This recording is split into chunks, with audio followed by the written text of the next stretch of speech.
இந்த வீடியோல நாம பார்க்க போறது mechanism of vision and refractive errors of eye in sensory reception and processing in neural control and coordination.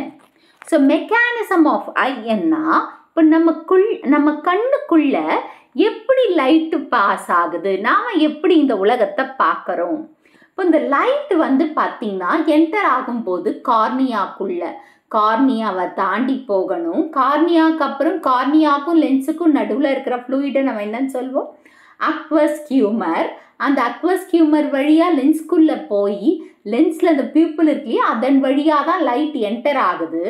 Enter ஆன பிறகு பேக் சைடு, அதாவது லென்ஸுக்கு பேக் சைடில் இருக்கிற வியூ ரெட்டினாக்கும் லென்ஸுக்கும் நடுவில் இருக்கிற அந்த போர்ஷனை விட்ரஸ் ஹியூமர். அப்புறம் இப்போ இந்த லைட்டு ரெட்டினா மேலே படுது. அந்த ரெட்டினால என்ன செல்ஸ் இருக்குது, ராட்ஸ் அண்ட் கோன் செல்ஸ் இருக்குது. ஸோ அந்த ராட்ஸ் அண்ட் கோன் செல்ஸ் தான் நம்மளுக்கு ஹெல்ப் பண்ணுது, அதாவது இந்த உலகத்தோட அழகை பார்க்கறதுக்கு. அப்புறம் அந்த ரெட்டினால ஒரு ஃபோட்டோ பிக்மெண்ட் இருக்குது. அந்த ஃபோட்டோ பிக்மெண்ட் தான் ஆப்சின். அந்த ஆப்சின்ன்றது ஒரு புரோட்டீன் பார்ட். அப்புறமா அதில் ரெட்டினேல் என்ற ஒரு டெரிவேட்டிவ் ஆஃப் விட்டமின் ஏ. ரெட்டினேல் என்றது ஒரு ஆல்டிஹைடு. அது எதோட டெரிவேட்டிவாக இருக்குது, விட்டமின் ஏவோட டெரிவேட்டிவ். இப்போ இந்த லைட்டு போயிட்டு அந்த ரெட்டினால படும்போது, அதாவது ரெட்டினால படும்போது யாரை நம்ம லைட்டை ரிசீவ் பண்ணுறாங்க, ஃபோட்டோ பிக்மெண்டான ஆப்சின். அந்த ஆப்சின் மேலே பட்ட உடனே என்ன நடக்குது, ரெட்டினால் ஆப்சின்ல இருந்து பிரிஞ்சு போகுது, டிசோசியேட் ஆகுது. ஸோ அந்த டிசோசியேட் ஆகுது இல்லையா, அப்போ யாரோட ஸ்ட்ரக்சர் சேஞ்ச் ஆகுதுன்னு பார்த்தீங்கன்னா இந்த ஆப்சினோட ஸ்ட்ரக்சர் சேஞ்ச் ஆகுது. ஸோ அப்போ என்ன நடக்குதுன்னு பார்த்தீங்கன்னா, அந்த சேஞ்ச் ஆகும்போது அந்த ஆப்ஷனில் ஒரு ஆக்ஷன் பொட்டென்ஷியல் ஜெனரேட் ஆகுது, ஃபார்ம் ஆகுது. ஸோ ஃபார்ம் ஆகிறதுனால அந்த எங்கே நடக்குது, இது எல்லாமே ஃபோட்டோ ரிசெப்டார் செல்ஸ்னா ராட்ஸ் அண்ட் கோன்ஸ், அதாவது ஓகே, அவங்க தான் ரெட்டினால இருக்காங்க.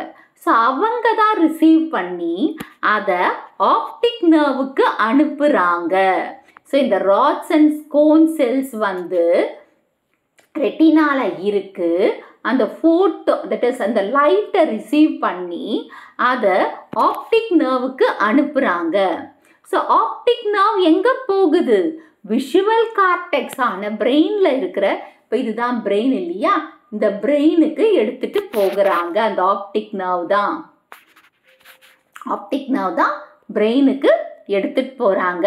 எப்படி, நம்ம ஏற்கனவே பார்த்துருக்கோம், இந்த ரெட்டினா பைபோலார் நியூரான்ஸ் இருக்கு.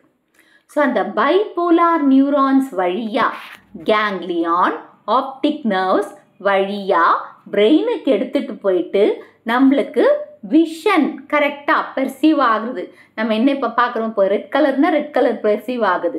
இப்போ ஒரு ஆப்ஜெக்ட், அதாவது ஒரு பொம்மையை பார்க்குறோம்னா அந்த பொம்மையாக நம்மளுக்கு தெரியறதுக்கு காரணமே இந்த ராட்ஸ் அண்ட் செல்ஸில் இருந்து வர அந்த மெசேஜ், அதாவது அந்த ஆப்ஜெக்டோட இதை எடுத்துகிட்டு போயிட்டு நம்ம விஷுவல் கார்டெக்ஸ்க்கு அனுப்பி ஆப்டிக் நர்வ் மூலமாக அங்கே நிறைய என்னென்ன இருக்குன்னா கேங்லியான், ஆப்டிக் நர்வ்ஸ், அதன் வழியாக தான் நம்ம எடுத்துகிட்டு போயிட்டு விஷுவல் கார்டெக்ஸ் கிட்ட இருந்து நம்மளுக்கு என்ன திரும்ப தெரிய வருது.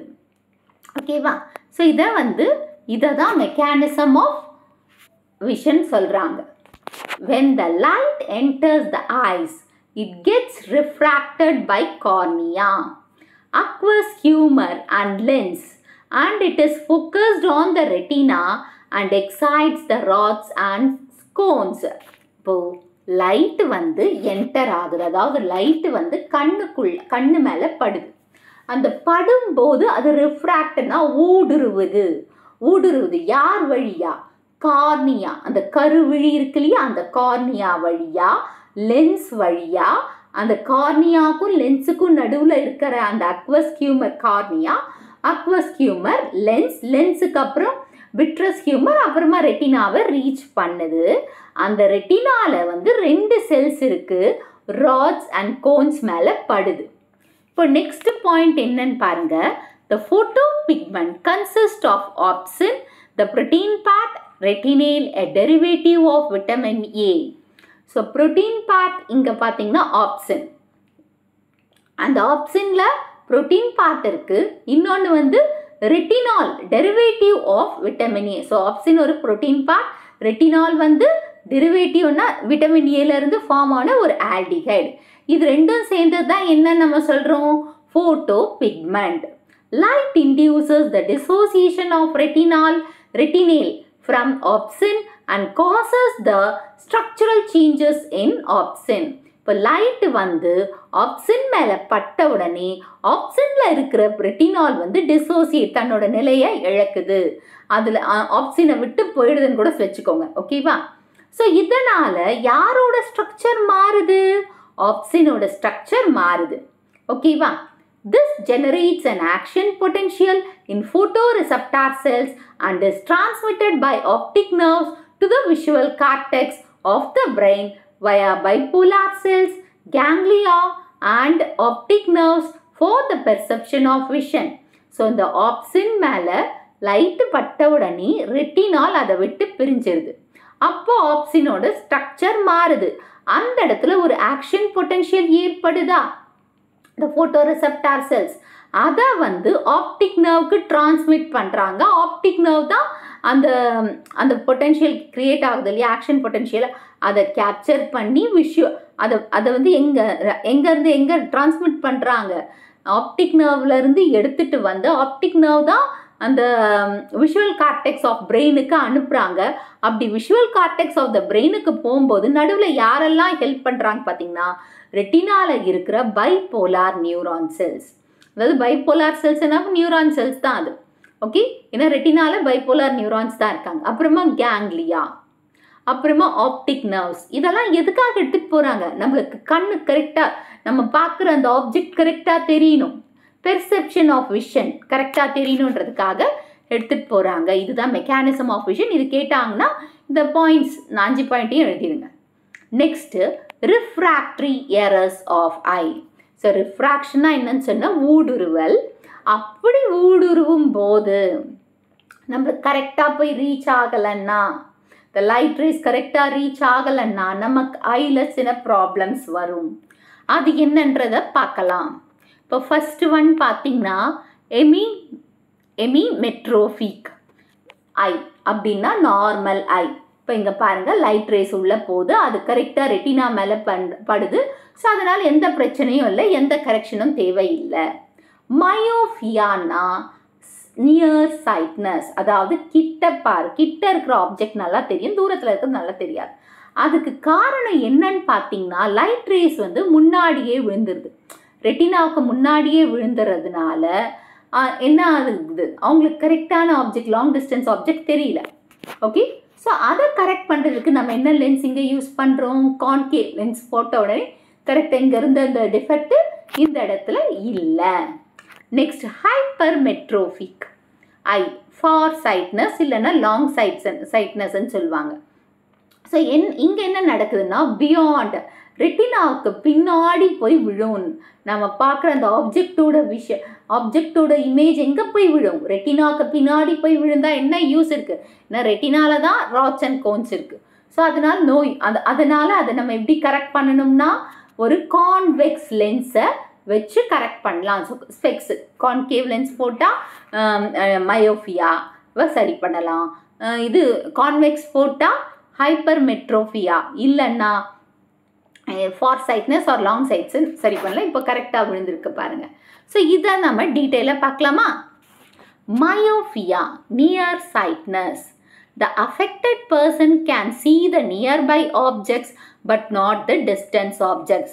ஸோ இந்த மயோஃபியா ப்ராப்ளம் இருக்கிற பர்சன் வந்து கிட்ட இருக்கிற ஆப்ஜெக்ட்ஸை நல்லா பார்க்க முடியுமே தவிர தூரத்தில் இருக்கிற ஆப்ஜெக்ட்ஸை அவங்களால கிளியராக பார்க்க முடியாது.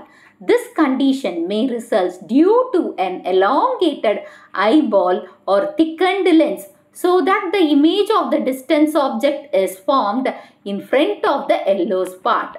அதாவது இப்போ இந்த நான் சொன்னேன் இல்லையா, நியர் ஆப்ஜெக்ட் நல்லா தெரியும், டிஸ்டன்ஸ் ஆப்ஜெக்ட் தெரியாது. அதுக்கு காரணம் என்னன்னா இந்த ஐபால் வந்து லென்த்தன் ஆயிருக்கலாம். அதாவது லென்த்ன்னு சொல்கிறத விட எலாங்கேட்டடாக இருக்கலாம். ஸோ ஐபால் வந்து ரொம்ப எலாங்கேட்டடாக இருக்கலாம், இல்லைன்னா இந்த லென்ஸ் வந்து ரொம்ப திக்கண்டாக இருக்கலாம். அதனால் இந்த பிரச்சனை ஏற்படலாம். அதனால தான் இந்த டிஸ்டன்ஸ் வந்து ஆப்ஜெக்ட் வந்து முன்னாடியே, அதாவது இங்கே நீங்கள் பாருங்கள், இந்த இடத்துலையே எல்லோ ஸ்பாட்டுக்கு முன்னாடியே விழறதுனால அவங்களுக்கு அந்த ப்ராப்ளம் டிஸ்டன்ஸில் இருக்க சரியாக தெரியாமல் இருக்குது. அப்புறம் இந்த எரரை எப்படி கரெக்ட் பண்ண முடியும்? கான்கேவ் லென்ஸை that diverge the entering light rays and focused it on the retina. So concave lens வச்ச உடனே, அதாவது concave lens போட்ட உடனே, இது வந்து diverging lens இல்லையா?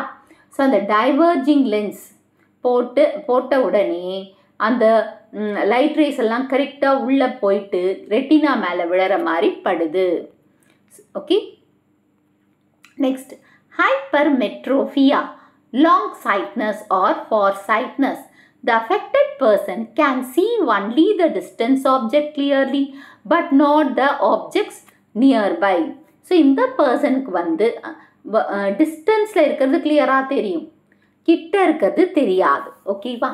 ஸோ அந்த மயோஃபியாவில் எப்படி கிட்ட இருக்கிறது தெரியும், டிஸ்டன்ஸாக இருக்கிறது தெரியாது. ஆனால் இங்கே டிஸ்டன்ஸாக இருக்கிறது தெரியும், கிட்ட இருக்கிறது தெரியாது. So this condition results due to the shortened eyeball and thin lens. So the image of the closest object is converged behind the retina. இப்போ இங்க பாருங்க, இது வந்து ஐபால் வந்து ஷார்டன்ட் ஆயிடுச்சு. ஷார்டன்ட் ஆகிறதுனால லென்ஸ் வந்து ரொம்ப தின்னாக இருக்குது. ஸோ அதனால் கன்வர்ஜ் வந்து எல்லாம் அந்த இது வந்து பின்னாடி போகுது. அண்ட் இதை எப்படி கரெக்ட் பண்ணலாம்? கன்வர்ஜிங் லென்ஸான கான்வெக்ஸ் லென்ஸை போட்டோம்னா கரெக்ட், அதாவது கரெக்டாக அந்த ரெட்டினால விடும், நம்மளுக்கு வந்து ஆப்ஜெக்ட் கிளியராக தெரியும், distance R nearby objects. So இது டிஃப்ரென்சஸ் பிட்வீனில் கூட கேட்கலாம், அதாவது ஹைப்பர்மெட்ரோஃபியா மயோஃபியாவை. ஸோ இங்கே வந்து இந்த டிஃபெக்டை ஓவர் கம் பண்ணுறது எப்படி சரி பண்ணுறாங்கன்னு பார்த்தீங்கன்னா கான்வெக்ஸ் லென்ஸ் மூலமாக. ஸோ அப்போ கான்வெக்ஸ் லென்ஸ் மூலமாக போகும்போது அந்த கன்வர்ஜ் லைட் ரேஸ் வந்து அந்த ரெட்டினா வந்து ஒன்றா சேர்த்து எடுத்துகிட்டு போய் ரெட்டினாவில் விழற மாதிரி வைக்கும். அதாவது கான்வெர்ஜ் லென்ஸை அந்த லைட் ரேஸை ஒன்றா சேர்த்து ரெட்டினாவில் விழும்போது நம்மளுக்கு கரெக்டான பார்வை தெரியும், அந்த ஆப்ஜெக்டோட இமேஜ் கரெக்டாக நம்மளுக்கு, அதாவது இங்கே பார்க்கும்போது கரெக்டாக நம்மளுக்கு தெரியும். நெக்ஸ்ட்டு பிரெஸ்பயோஃபியா. இது வந்து பார்த்திங்கன்னா ஏஜிங்கால் வரது. அந்த ஏஜிங்கன்னாவே என்ன பண்ணும்? எலாசிட்டி, அந்த மசில்ஸ், அதாவது அந்த சிலியரி மசில்ஸ் வந்து எலாசிட்டியை விட்டுடும். ஸோ அந்த பவர் ஆஃப் அக்காமடேஷன் கரெக்டாக டிஸ்டன்ஸ் அண்ட் ஃபார் ஆப்ஜெக்டை கரெக்டாக செட் பண்ணி கொடுக்கணும் இல்லையா, அந்த எலாசிட்டி விட்டுடுவாங்க. ஸோ அதனால் ஒரு இது வந்து எப்போ ஏஜிங் ஆகும்போது, ஸோ இங்கே வந்து convex and convex lenses are use to correct the defect. இப்போ நம்ம due to ageing the lens loses the elasticity and power of accommodation. So ஏஜிங்கால என்ன ஆகுது? அந்த பவர் வந்து, அதாவது அக்காமடேஷன் கரெக்டாக அந்த ஆப்ஜெக்டை அக்காமடேட் பண்ணுறத அதாவது செய்ய முடியாமல் போகுது ஏஜிங்கால. ஸோ இது எப்படி சரி பண்ணலான்னு பார்த்தீங்கன்னா கான்வெக்ஸ் லென்ஸை போட்டு இந்த ப்ராப்ளத்தை சரி பண்ணலாம். ஸோ இது வந்து நார்மல் ஐ, இது வந்து பிரெஸ்பயோஃபியா ஐ. Next, astigmatism. Astigmatism due to the rough curvature of cornea or lens. So cornea இல்ல லென்ஸோட rough curvatureஆல ஏற்படுற ஒரு நோய் தான் astigmatism. இதை எப்படி கரெக்ட் பண்ணலான்னு பார்த்தீங்கன்னா இந்த எரர், இந்த ப்ராப்ளத்தை சிலிண்ட்ரிக்கல் கிளாஸஸ் போட்டு சரி பண்ணலாம். Okay. Cataract. Due to the changes in the nature of the protein, the lens become opaque. இப்போ வந்து நம்ம லென்ஸில், அதாவது நம்ம ப்ரோட்டீன் பார்ட்டில் என்ன சொல்கிறது, நம்ம சேஞ்ச் ஏற்பட்டுச்சு. ஸோ அந்த சேஞ்ச் ஏற்படுறதுனால லென்ஸுக்கு மேலே ஒரு ப்ரோட்டீன் லேயர் வளர்கிற மாதிரி இருக்கும். நீங்கள் இங்கே பார்க்கலாம், கேட்ராக்ட் இது மேலே ஒரு லேயர் வளர்கிற மாதிரி இருக்கும். அது நம்மளோட விஷன், அதாவது நம்மளோட லைட் ரேஸ் அதுக்குள்ளே பாஸ் ஆகிறத தடுக்கும். ஸோ அது வந்து ஒப்பேக்கன்னா லைட் ரேஸ் பாஸ் ஆகாது. ஓகேவா? பாஸ் ஆனால் நம்மளுக்கு கண்ணு தெரிய போகுது, பாஸ் ஆகாததுனால கண்ணு தெரியாது. ஸோ ஒரு ப்ரோட்டீன் பார்ட் அந்த மேலே வளரும். So it can be corrected by surgical procedures, அதாவது ஆப்ரேட் பண்ணி சரி பண்ணலாம் இந்த பிரச்சனையை.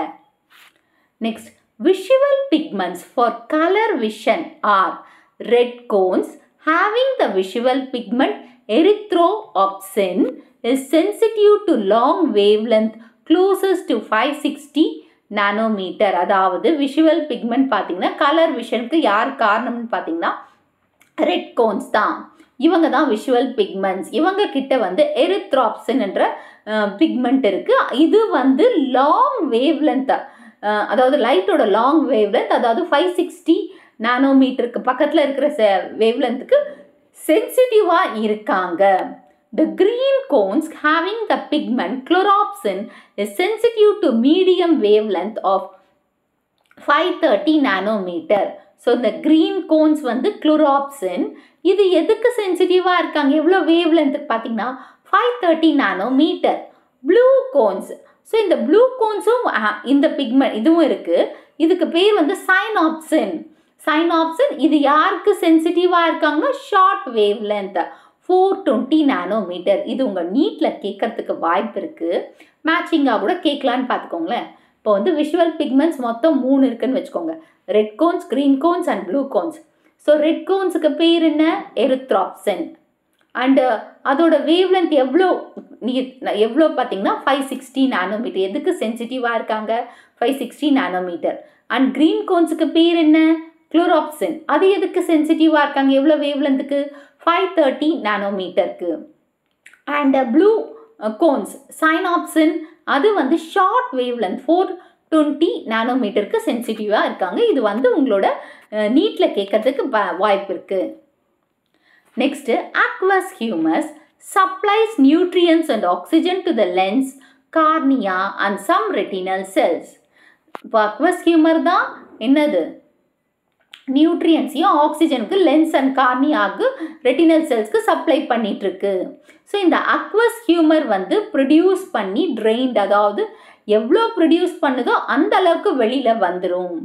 ஸோ இந்த இது மட்டும் இல்லாமல் அக்வஸ் ஹியூமர் வந்து இன்டர் ஆக்யுலார் ப்ரெஷரை மெயின்டைன் பண்ணிகிட்ருக்கு. அதில் வந்து 16 mmHg தான், அது கான்ஸ்டண்ட்டாக மெயின்டைன் பண்ணிகிட்ருக்கு. அந்த ப்ரெஷர் எவ்வளோ, 16 mmHg. அதை மெயின்டைன் பண்ணுறது யார், இந்த அக்வஸ் ஹியூமர். இப்போ ஏதாச்சும் ஒரு பிளாக் அந்த கேனல் ஆஃப் ஸ்லிம்ல இருந்ததுன்னா அதுதான் ப்ரெஷரை இன்க்ரீஸ் பண்ணும். அந்த மாதிரி இன்க்ரீஸ் பண்ணும்போது ஏற்படுற அந்த பிரச்சனை தான் குளுக்கோமா. ஸோ குளுக்கோமா இந்த வேர் த ஆப்டிக் நர்வ், அந்த optic nerve and retina are compress. அந்த குளுக்கோமா வரும்போது அந்த ப்ரெஷர் வந்து ரெட்டினாவையும் அப்புறமா ரெட்டினாவையும் ஆப்டிக் நர்வ் மேலேயும் கம்ப்ரஸ்டு ப்ரெஷரை கொடுக்குது. இதனால் ப்ரெஷர் அதிகமாய் உள்ளே வந்து அந்த வெடித்து கண்ணு தெரியாமல் போகிறதுக்கு, அதாவது இந்த பிளட் வெசல்ஸ் வெடித்து கண்ணு தெரியாமல் போகிறதுக்கு வாய்ப்பு இருக்குது. இது குளுக்கோமான்றது ஒரு பெரிய, அதாவது ஒரு ரொம்ப மோசமான ஒரு நோய். ஓகே, விஷன் லாஸில். இந்த வீடியோ உங்களுக்கு பிடிச்சிருக்கும் புரிஞ்சிருக்குன்னு நினைக்கிறேன். இந்த வீடியோ உங்களுக்கு பிடிச்சிருந்தா ஒரு like, share, subscribe to science easy tech channel. என்னோட பழைய வீடியோ லிங்க் டிஸ்கிரிப்ஷன் பாக்ஸில் கொடுத்துருக்கேன், நீங்கள் போய் பாருங்கள். ஏதாச்சும் டவுட்ஸ் இருந்தால் கமெண்ட் பாக்ஸில் போடுங்க.